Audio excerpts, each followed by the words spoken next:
What are the ramifications of the Justice Department's decision to launch a criminal investigation of Federal Reserve Chairman Jerome Powell?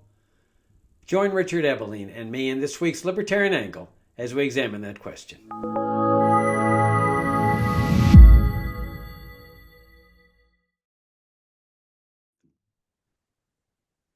Hi, I'm Jacob Hornberger, president of the Future of Freedom Foundation, and welcome to the Libertarian Angle, the show that you all know brings you the principled case for the libertarian philosophy. I'm joined by my co-host, Richard Ebeling, professor of economics at the Citadel. Richard, good to see you again for another round. It's good to be with you and to be with our viewers in this new year. Yep, thank you all for tuning in. Thank you again for your great support of FFF. So, Richard, we return to the Federal Reserve, which is back in the news. President Trump, as you know, has long battled against the Federal Reserve Chairman Jerome Powell, arguing for lower interest rates, despite the fact that the Fed is in 2025, as far as I know, lowered interest rates 3 times. That clearly was not enough for President Trump. He wants more. Something that I want to ask you about in a minute. But in the meantime, the reason it's back in the news after Trump's seemingly backed off uh, is that the Justice Department has launched an investigation, a criminal investigation of Powell. I mean, talk about the weaponization of the Justice Department. This is incredible. And apparently, the investigation involves Powell's testimony regarding renovations that are being taken at the Federal Reserve building.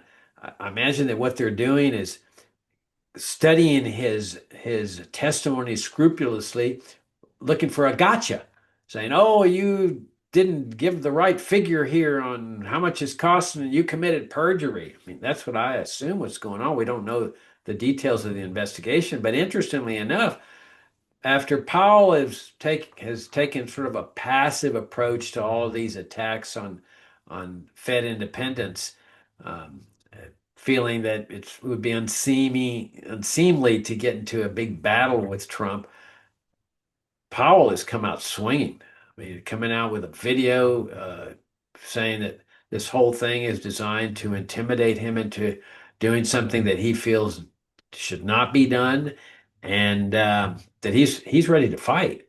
And then in the meantime, a bunch of former chairmen of the Federal Reserve came out with a statement supporting him.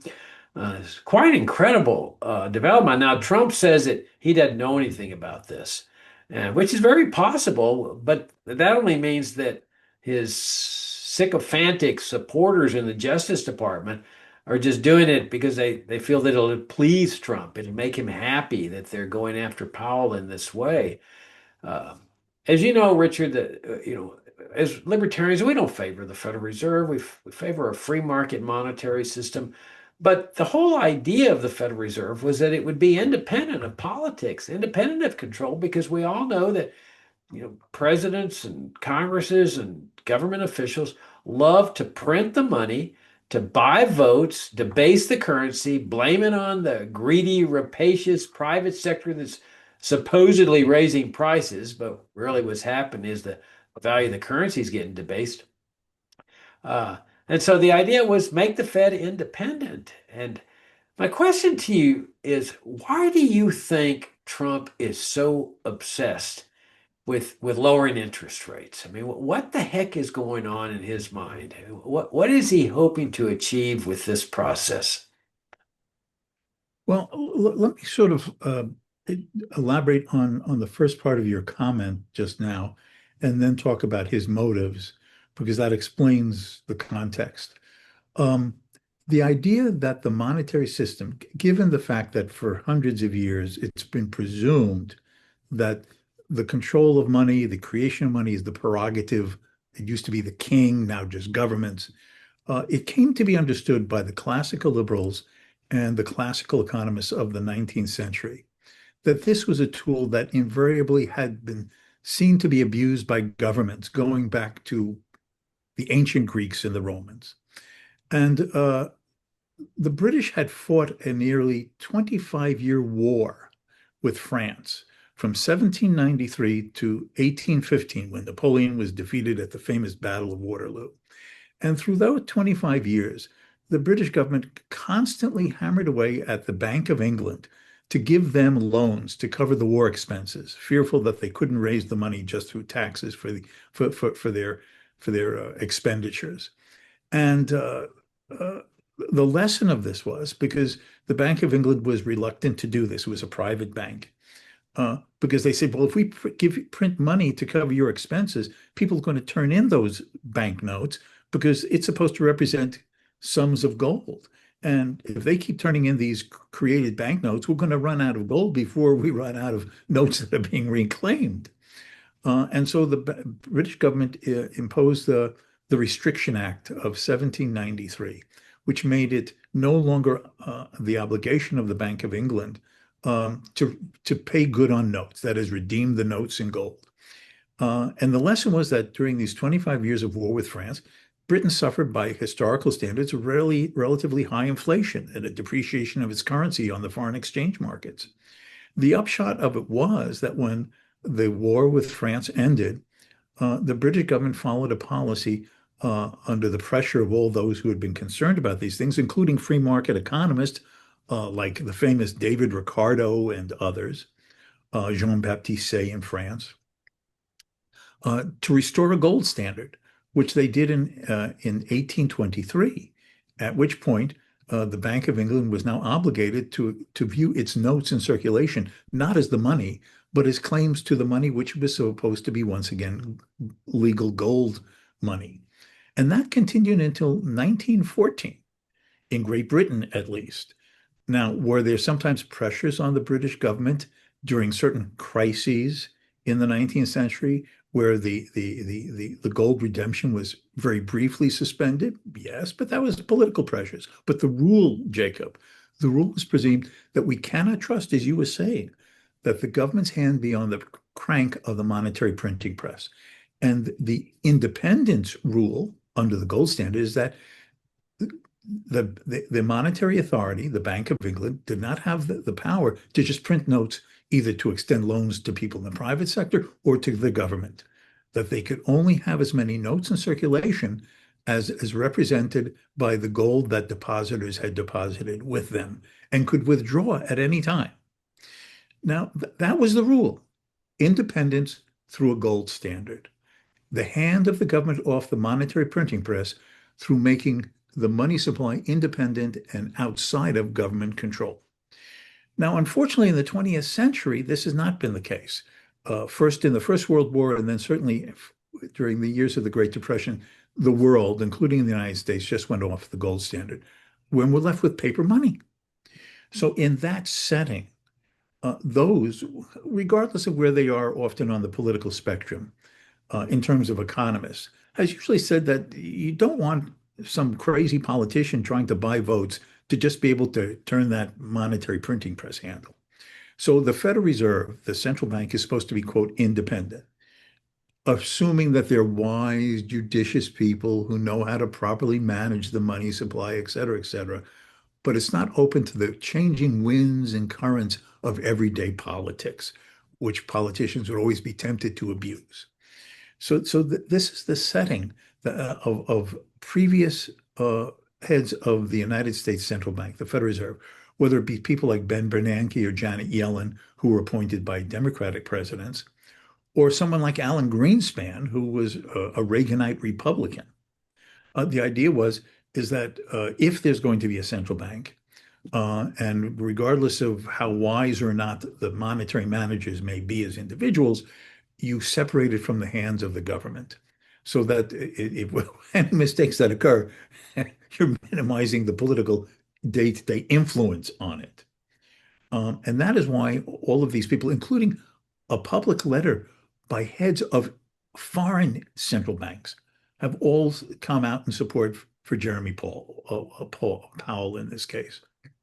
This is a huge threat to monetary stability, okay, monetary stability, a monetary reasonableness. Now, why does Trump want to do this? Okay, because he wants to be able to influence the rate of interest.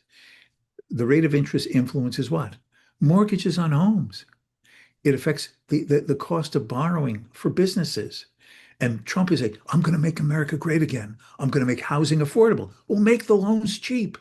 Lower the rate of interest to 1%, 3% for houses again. Let anybody buy a house, right? Everybody can afford a 1% interest mortgage, well, as opposed to 6, 7% or more, which it is now. Businesses, we want America to boom, industry to come back to America. Well, make it cheap, almost free for them to just borrow money, to just employ people, get the industries going. Now, what this really means is that he views that the rate of interest is just an arbitrary number. And you set the number at what you want, and then the central bank, our Federal Reserve, will just print up as much money as people want to borrow at the government artificially set interest rate. And then everybody's happy because they have monies in their pocket. This is the crudest, most primitive, most backward view of both the interest rate and money. The rate of interest is not some arbitrary number. Now, I just wrote an article for the December issue of FFF's publication, Future of Freedom, called Interest Rates Are Prices, Not Arbitrary Policy Tools. The rate of interest is a price, and as a price is supposed to bring together two sides of the market, supply and demand, representing people's desire to buy something and people's willingness and ability to supply it, given the scarcity of resources for its production and manufacture and sale. Now, the rate of interest brings together two sides of the market. Those who wish to save a part of their income and set it aside for future uses in the form of savings, and those whose incomes do not permit them to undertake activities that they would like to undertake, and they're going to borrow other people's savings and the real resources that savings is supposed to represent to undertake investments that bring forth greater output, improve goods and services in the future. That is the payoff for having made the sacrifice of deferring your own consumption by saving in the present. So the rate of interest is a price. It allocates resources across time that are scarce. We could use them to produce goods in the present, or we can use them to produce goods in the future. Who decides this? The people who want to save a portion of their income and those who want to willingly pay a price to have its use now and pay it back in the future later? Or do you want a politician like Donald Trump saying, I know what it should be, and I'm just going to print money that's supposed to represent real wealth when it doesn't? Now, if the Federal Reserve prints all this money up, as we know historically they have in these various waves of monetary expansion, if they just print up this money, the money enters the economy. It's just pieces of paper. It doesn't represent increases in real available goods and resources and supplies. And people just use the money to buy things and they bid up prices for the scarce availabilities. You just cause price inflation through monetary expansion. Trump doesn't either understand this when he talks about, well, we're going to make things more affordable. Well, if you cause significant price inflation, what happened to monetary affordability? Or if he doesn't care, he just is stupid. He is the crudest of mercantilists, the crudest of monetary ignoramuses, in that he doesn't understand anything about how markets work. But in my humble opinion, regardless of his ignorance of sound and reasonable and common sense economics on any of this, he doesn't care. What he wants is to have things booming, incomes rising, more people employed, factories producing things, the appearance of prosperity and good times and American greatness. So why? So in the elections next year in 2026, the Republicans can hold the House and the Senate so he can continue his projects and greatness themes till the end of his term. And he even told the truth about this the other day. He was speaking to a group of Republicans in Washington, D.C. And what did he tell them? You have to hold on to the Congress. It is necessary to hold it on to the Congress. Was it only because so he could continue his agenda? No, he said explicitly, if the Democrats gain control of the House, they will impeach me. They'll impeach me. He doesn't want anyone to bring him off his imaginary, egotistical throne that makes him think that he is just king to do whatever he wants, including create wealth by just printing money by manipulating interest rates. Yeah, it seems to me he's just a variation on a theme that we've seen ever since the Federal Reserve was established in America, went on the paper money system, is that he he wants to spend, he's a big spender, but there's only two ways to do that. One is to raise taxes, which makes people not like you and tend to vote against you, or just print the money up and pay for it with the printed money. And clearly, the printed money strategy is the better strategy because nobody realizes what's going on, except libertarians. That when prices start rising across the board in society, people start blaming it on the service station owner, big oil, greedy capitalists. Nobody realizes that it's the Federal Reserve doing it. And so it really is the perfect time-honored strategy of politicians throughout history. I think it's also important to point out when you were putting things in the historical context, how our the framers of the Constitution and our American ancestors at the founding of the country understood exactly what you were talking about. They had suffered the inflation of the continental currency during the Revolution, that where the paper money, the value has simply gone down to zero. And so they didn't want that kind of system, but rather than establish a central bank or the paper money system, they established the gold standard system, where the Constitution explicitly says that the official money of this country will be gold coins and silver coins. That's what coining money is. You don't coin money out of paper. And so, okay, yeah, I delegated the power to do this to the federal government. You and I would say, hey, let the market decide it. But no one can deny the federal government managed the gold coin, silver coin standard very well. Now, there was always the problem of the relative values that they would put on the exchange values between gold and silver, because the market's going to determine that. But in terms of honest coinage, there's no question that they did that very honestly. There was no clipping of the coins and so forth. And even to this day, those gold coins that were minted, St. Gaudens $20 gold piece, solid gold, um, and very valuable today.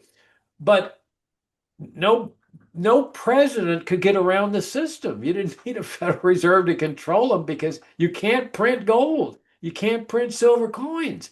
And if they overprinted notes and bills, people start demanding their gold for it. So it was an external constraint that worked for more than 100 years, probably about 125 years until the 1930s, and Roosevelt nationalizes gold, makes it illegal to hold gold coins. How does he do that? The Constitution says this is the official money, and he essentially nullifies the Constitution with no semblance of a constitutional amendment. And so we've suffered under this system ever since. Trump is just the latest manifestation of this system. And you're right about him feeling that he has the authority of an emperor to repeal the laws of supply and demand. He thinks the laws of supply and demand are things enacted by Congress, where he can just issue an edict saying, I nullify that law. And you see this with the credit card companies, where he wants to impose or is imposing a maximum amount that the credit card companies can charge in terms of interest. It's like, I decree that you can't charge more than that. What we all know, as you point out, these are set by market conditions. You do that, you're going to be denying people the ability to borrow money at higher rates of interest than what the maximum. It's just a price control on interest instead of a price control on gasoline or whatever.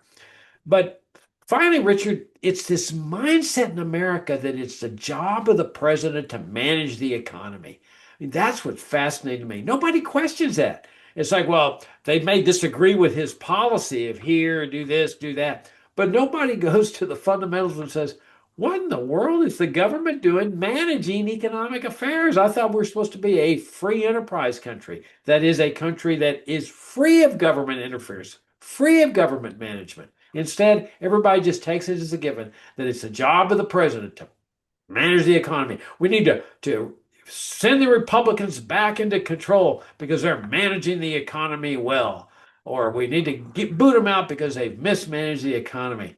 How about a system where there is a separation of economy in the state and money in the state, where the government, including Trump or whoever happens to be in power, no more has the power to manage money in the economy than they do to manage religion? Yeah. You had mentioned the case during the American Revolution of the Continental Notes, which were printed up by the Continental Congress to fund Washington's army and caused, for that time, a significant price inflation. And the fact that with the establishment of our Constitution, uh, we had embedded in it, as you were saying, that lawful money or gold and silver coins. The major episode in the middle of the 19th century where that was abridged was, of course, during the American Civil War. Lincoln needing to fund the Union side, and let's set aside the Confederacy that had its own huge hyperinflation to fund its war side, their side of the Civil War. But what Lincoln did was basically nullify the gold clauses. And he established a national banking system of national banks that would accept government securities, government treasuries of borrowed sums as their capital. And they would issue paper currency for the Union government to spend for its war and other related expenses. That's where the term greenbacks comes from. Those are the notes with a green color that these national banks chartered by Lincoln's government put into circulation. And on one side of these greenbacks, of these green colored monies, was the picture of a male deer. And so that's how they got the nickname Bucks. It's $5 to buy this. It's $7 to buy that. It's because of the male deer on one side of this paper money created to fund Lincoln's side of the Civil War. Now, wiser minds came into effect after the Civil War, and it took several years, the Civil War ending in 1865. But in the early 1870s, 1872, 1873, the United States formally went back on the gold standard and remained on that gold standard in the sound way that you were referring to until, again, during the First World War, having set up the Federal Reserve in 1913 by an act of Congress, and with it opening its doors in early 1914, just before the First World War broke out in Europe. During our participation in the First World War, the newly established Federal Reserve covered approximately 40% of the government's war expenditures by just printing money. And having been established with the goal and the responsibility of maintaining a stable dollar, they caused a significant World War I inflation in the United States, which then required a significant recession when the war ended to get the economy back on an even keel. So this problem of trusting the paper money or a gold standard manipulatable by governments is the source of all these problems. And Trump, as you're saying, is just the latest manifestation, incarnation of this mindset, with the difference being, and in a sense, it is horrifically refreshing. You notice how I phrase that, horrifically refreshing. Most politicians, cover their rhetoric for the common good, for the general welfare, helping the poor, keeping America safe. He just comes out and says, I don't want to be impeached, so you better have money created by the Federal Reserve so people will be happy with money in their pocket and jobs created. And then I'll stay with a Congress that enables me to just play it king all I want for the remaining 2 years of my term because I don't believe in any restraints. And maybe some of our viewers and listeners heard his remarks during an interview with the New York Times, 2 weeks ago, in which one of the Times reporter says, do you consider that there are any external restraints like international treaties or rules of war that limit, or congressional requirements that limit your ability to just do whatever you want in foreign policy? He said no. And they asked him, well, what guides you? What are the restraints? He said, whatever I think is right and wrong, because I'll do the moral thing. What? Talk about the rule of man instead of the rule of law. But he's so crudely honest about it. I want you to invest in Venezuela. Oh, the Exxon president says, I don't think it's a good environment. We've been nationalized twice before, and they don't seem to have property rights. And what about rule of law? I don't think this is a wise place to dump our money again. So what does he say 2 days later? Exxon is not going to have any access to Venezuelan oil. Only the buddies who do what I want. Now, this is his mindset with every damn thing. He wants more money, just print it up. You want to set the rate of interest low, just set a maximum and just feed enough money into the system to keep it to where you want. You want it at 1%, fine. You want it at 0%, even better. This guy has an arrogant hubris, this audaciousness that I'm losing adjectives because his personality is so unbelievable that I can't find the words to express my shock of it. He is in turn, I'm going to be very blunt here. I'm just letting it out, Jacob. I'm just letting it out. If you're my therapist, I'm letting it out. He's going to go down, in my humble opinion, as one of the despicably worst presidents in United States history, not only of what he does, but the arrogant hubris with which he rhetorically defends what he does. Well, let me go back to the Civil War because there was another piece to this that was so critically important that Lincoln did that is still with us, that really is at the core of the problem, and that's his enactment of legal tender laws. Oh, yes. And what does that mean? Well, as they were printing up these greenbacks, people realized there wasn't enough gold to honor the greenbacks, and so the paper starts trading at a discount. In other words, if somebody walks into a wholesale goods store and says, "I want to buy that bushel of wheat there," well, it costs $100, and so the guy gives him $100 bill, and he goes, "No, if you're going to use that, you give me 110. If you want to give me a gold coins, I'll accept it at face value." Well, that's what inflation does. It debases the paper, the value of the paper. So this upsets Lincoln and says, so he enacts a legal tender law that says everybody has to accept the paper at face value. You cannot do that. You cannot demand $110. And that went to the Supreme Court, and it was, oddly enough, Richard, it was declared unconstitutional. It was saying that's not our way of life in America. It is not consistent with the principles of the Constitution, the higher law that we, the people, have put on federal officials. But because of a change in personnel in the court, somebody retired and whatever, within like 2 or 3 years, the matter is revisited and the court overturns that initial decision and upholds Lincoln's tyrannical law. And to this day, we've got legal tender laws. I've often said is, why not just repeal the legal tender laws? Leave people free to transact in whatever coinage they want, whatever money they want. Gold coins, silver coins, American Express bank notes, crypto, Swiss bank notes, whatever.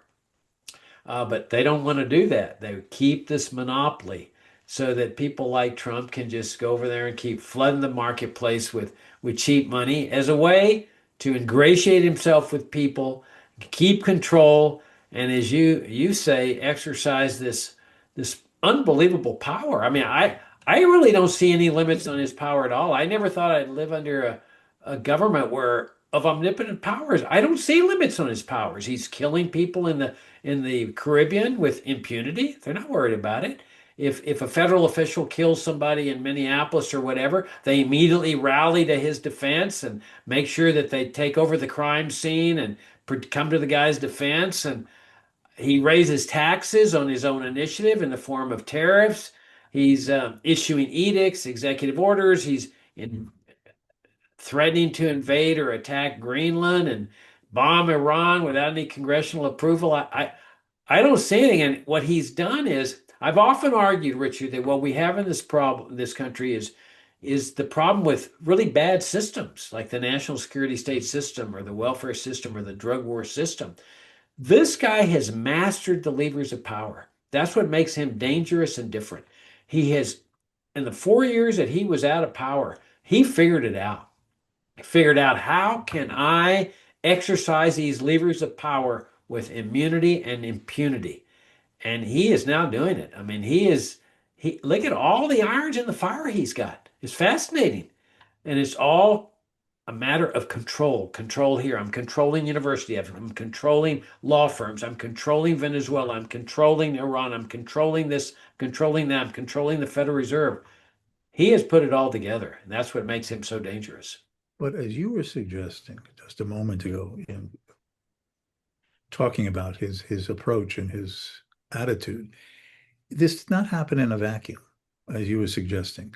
The fact is, his ability to use the office of the presidency in such an arbitrary and capricious and unrestricted way is the result of 100 years of the original restraints of the Constitution being chipped away by first this administration and that administration, this president, that president, a change in the congressional attitudes about what they were responsible for and the president not. You could go back to Woodrow Wilson and setting up these first regulatory agencies, the Food and Drug Administration, which is basically the vehicle upon which we've had the war on drugs, the Federal Reserve System under Woodrow Wilson, which has become this vehicle of monetary mismanagement and these roller coasters of inflations and recessions. Then Franklin Roosevelt comes along and he abridges the private ownership of gold. He institutes these vast networks of, they used to call them the alphabet soup organizations of Washington, D.C., to manage, regulate, control, subsidize, restrict virtually an increasingly large number of avenues of social and especially economic life. So that first under Wilson and then inspired by Wilson, Roosevelt basically transformed the institutional structure of the Constitution to usurp increasing power into the hands of the president and away from Congress. And Congress then being housed with people who willingly gave that power to the president as long as the president did things for them to stay in office back in their districts and in their states. And of course, that got extended into these foreign affairs, as you were alluding to, with Roosevelt's policies that ended up getting us in the Second World War. And through the Second World War, the establishment of matching the emerging welfare state, an emerging national security war state. And it's indicative also of Trump's rhetorical honesty. It's not the Department of Defense; it's the Department of War. The role of the military is to go to war, not defend America against aggressions against the territory of the United States, but to go to war, and that's what he is doing. But this, of course, was extended by Lyndon Johnson and then extended by the Bushes and by Barack Obama and Biden in his way. And all of these have led through these chipping away of the traditional restraints and limits and narrow confines and obligations and responsibilities of the federal government until a person could come along with the arrogance, the hubris, the manipulative, conniving insight of how to pull these strings all together, as you were just saying, and put them all into his hand, as if he were the authoritarian dictator of a country like Russia or China that he so much admires. He wants to be like them. It goes back to something that Franklin Roosevelt said in the midst of the Second World War. He came back from his first conference with Stalin in 1943 at the Yalta Conference. And he told his personal physician, he was having his annual exam, and the physician wrote about this, obviously, after the war. Roosevelt said, it's great negotiating with Stalin because he's the whole works. He doesn't have to deal with the Congress. He doesn't have to deal with public opinion. You can make a deal with him, and that's it. See, that's how Trump views himself. Congress, why do I have to inform them about a military activity in Venezuela, raising taxes on the American citizenry? Why do I have to have congressional approval? I find some emergency law that's been around on the books collecting dust for decades, and I impose tariffs. I want businessmen to invest a certain amount of money where I think it should go. I just tell them so. If they don't, I can use the regulatory agencies to give them havoc, or the media, right? I don't like what a late night host says about someone who is one of my buddies. Kick him out. And if they won't kick him out, then we threaten to take away their media license. I mean, the power and the arrogance of this person. But this has all been strands of authority that have been weaved together and placed in his hands by previous Congresses, previous presidents, and the ideologists on both the conservative and the left side who wanted the concentration of power to do the very thing that you started with. And that is this idea, well, government has to manage, government has to plan, government has to provide, government has to care for. Government has to be our paternalistic daddy that oversees and takes care of everything we do and everything we can imagine to want, and to confine us within what those in political power think we need and deserve and should have, whether we want it or not. On that note, we'll wrap things up. We're out of time. But Richard, the upside of this is maybe, just maybe, uh, all this will cause the American people to do some serious soul searching on how we started out as a nation, how we progressed, and how we got to where we are today to get this nation back on the right track. That's the job and the responsibility of anyone, anywhere, who believes in the dignity and the liberty of the individual human being, and that the greatest threat to dignity and liberty is an overarching government that presumes to do more than protect us, but wants to plan for us. On that note, we'll wrap it up. Thank you all very much for tuning in. Thank you again for your support of our work here at FFF. Richard, I enjoyed the conversation. Look forward to talking to you next week. Till next time.